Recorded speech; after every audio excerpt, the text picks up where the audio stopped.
The mortgage stress tests introduced last year have improved the quality of new mortgage lending. As a result, the share of new mortgages going to highly indebted households, those that owe more than 450% of their income, has declined significantly.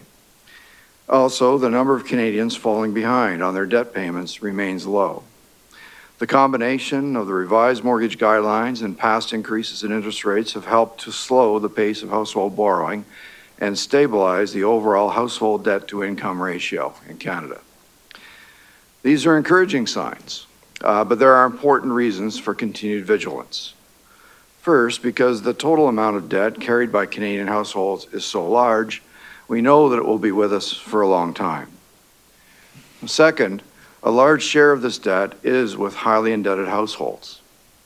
And third, the decline in global bond yields since the beginning of the year has lowered Canadian mortgage rates, so household borrowing is likely to pick up again.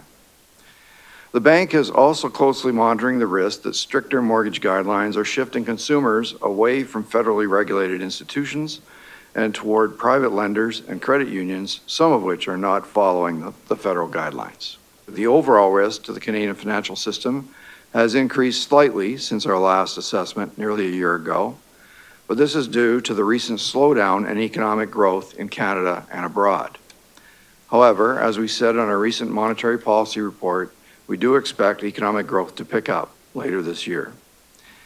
As for the risk of a severe house price correction, we judge that to be moderate and declining, with froth having decreased in the Toronto and Vancouver areas. Meanwhile, the risk of a sharp increase in long-term interest rates, driven by higher global risk premiums, is moderate but is increasing.